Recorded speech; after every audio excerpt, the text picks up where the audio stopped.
Good morning, Falls Knox. My name is Colton. It's Thursday, June 2nd, 2022, and Station FLPS welcomes you to another great day of learning. Faith, Chloe, and I are happy to bring you the news. We are all from Miss Dostek's third grade class.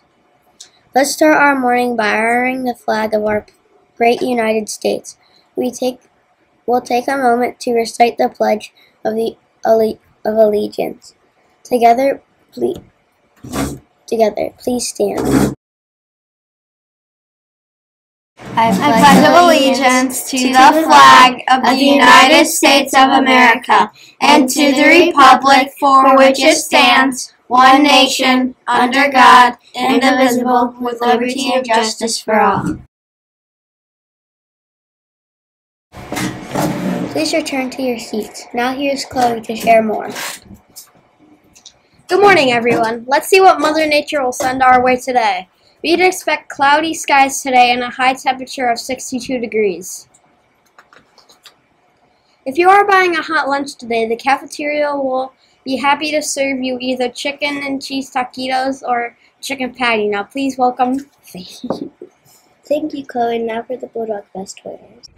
Hi, good morning. Happy Thursday. It is my very last morning show appearance, and so I wanted to take this time, even though we still have some days left together, that if I don't get to see you in the hallway or in your classroom or by the office, I hope that you know that we will be thinking about you all summer and cannot wait to spend another year with you next year. If you're going to OFIS, we know you're going to do so wonderful, and we can't wait to hear about all the great things that you do there. So I have one last round of second grade Bulldog Best. I can't wait to read these names. In Mrs. Herman's class, I have Joanna. In Mrs. Bormelker's class, Finley. In Mrs. Tamura's class, Lincoln. In Mrs. Stotts' class, Harper. In Miss LaGruth's class, Carter. In Mrs. Melodi's class, Reese and Daniel. In Mrs. Gommel's class, Ferris. In Mrs. Hoy's class, Lyle. In Mrs. Seeker's class, Ashley, and in Mrs. Wallow's class, Aiden. Congratulations! One final time of Bulldog Best for second grade. I decided to pull 3 Copying Good slips for each grade level because I know we're running out of days to call these as well. So first grade, in Miss Sanfilippo's class, I have Liam was being respectful, being very quiet in the hallway. In Mrs. Crawford's class, I have Hudson. Hudson was being responsible and doing the right thing in music class. Miss Rivera, I have Easton in Mrs. Rivera's class. This is for being responsible for following rules.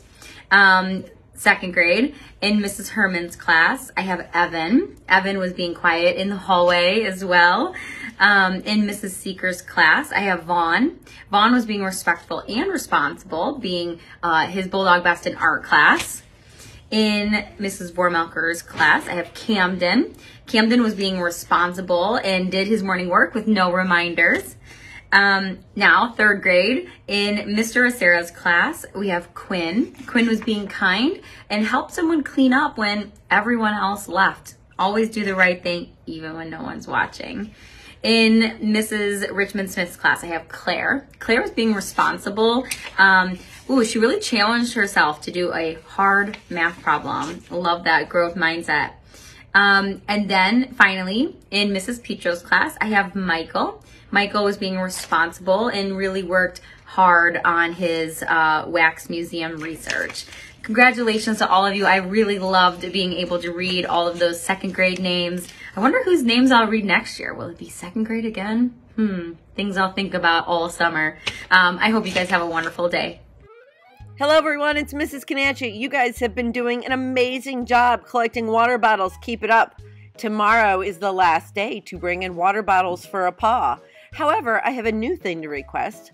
I am asking everyone to please donate their old crayons. So if you have crayons in your pencil pouches or crayons in your art kit that you're not going to use, please consider donating them to the art studio. This box is outside of my room, and you can drop them in there at any time. Thanks so much. I really appreciate all the hard work you guys have done bringing in bottle collection stuff. It has been amazing. Have a great day, and we'll see everyone tomorrow at Field Day. Good morning, Falls Lennox family. Hope everybody had a great night and we all played outside. I know it rained a little bit, at least it did by me. Well, I have some awesome updates. So, number one, our school is at $14,000. Isn't that awesome? Now, remember last night's challenge? The top class in the whole school gets breakfast from Booster tomorrow on your Fun Run Day. Yeah, our Fun Run Day is tomorrow. Now, the class that had the most pledges overnight is Mrs. Kostrava's class. So Mrs. Kostrava's class, you guys are going to be getting breakfast from Booster tomorrow. We will decide that when we visit your class. Now, I have an awesome challenge for you guys tonight. The top 2 students in each grade, so there'll be 2 from second, 2 from third, and 2 from first grade. The top 2 students with the most pledges overnight, you guys will get to pie the Booster team in the face at your Fun Run. Isn't that awesome? We are so excited. Your Fun Run is tomorrow, June 3rd. It's already here, and we are at 14,000.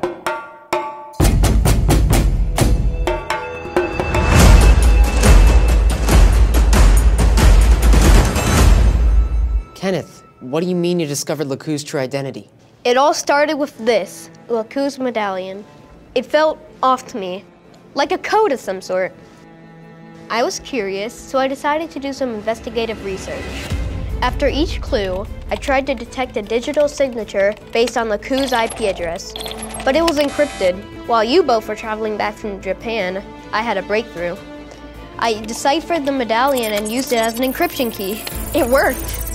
So, the next time LeCoup takes over our screens, you'd be able to see where in the world they're doing it from? Exactly. And I got a ping from Diego's computer. What? It's not me, I would never. You're right. You aren't LeCoup. A careful examination of your computer log showed that someone was remotely accessing your computer to make it look like you. To do this, they would need the unique remote access login from right here at the studio. I checked the logs from the security room from before we knew the tapes were missing, and then cross-checked it with the security cameras. LeCoup is our very own Gabby Goal. Gabby?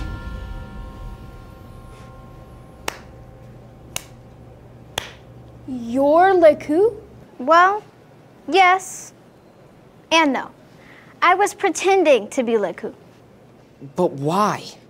For good reason. When Kenneth told me about his dreams of being an investigative reporter, I created a plan that would allow him to practice his skill in a real-life scenario. And he knocked it out the park. And you too. You've been working so hard creating these films, you needed a vacation. And I knew you wouldn't take one on your own. So this was also a way to get you two out of the studio and enjoying the world. As my mentor once said, a good leader knows what their people need. This is what everyone needed. Wow. Well, thanks for the trips, Gabby. They were really fun. Kenny, that seriously was some brilliant investigative work. Yeah. All that computer programming, critical thinking, and the endurance to keep solving the problem, amazing. Thank you. I took a lot of STEAM classes in elementary school. Kenneth, you're the best intern we've ever had.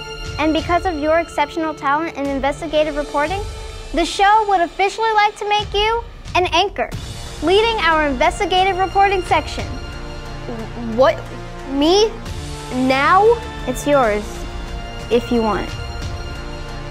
Confidence.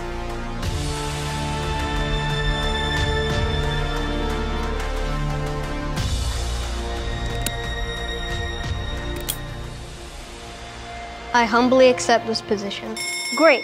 Go ahead and close out the show, Kenny. We have a bright future ahead. And we're live in 3, 2,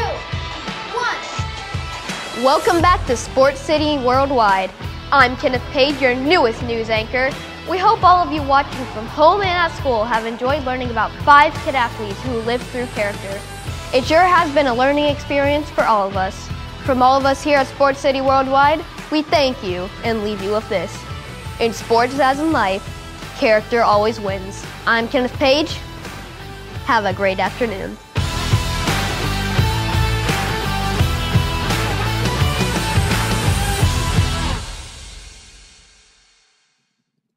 Hi, Mrs. Graham here again from the Olmsted Falls branch of the Cuyahoga County Public Library. The book I brought you today is a fairy tale, but it's kind of a twisted fairy tale. You know how they all start with Once Upon a Time? Well, this one starts with Once Upon a Tim, and that's the name of the title too, Once Upon a Tim by Stuart Gibbs. Usually, fairy tales are about princes too, who are very brave and save princesses. Well, this one is about Tim, who goes along to help the prince, as well as his not too trustworthy magician, and Tim's friend Belinda, because Princess Grace has been captured by a monster, a terrible two-headed malodorous. Did you know that means stinky monster? Yes, indeed. So this is a book all about Tim and his brave and clever ways that he figures out how to save Princess Grace. And I really like this book because it's just really unique and funny, and the illustrations are really funny too.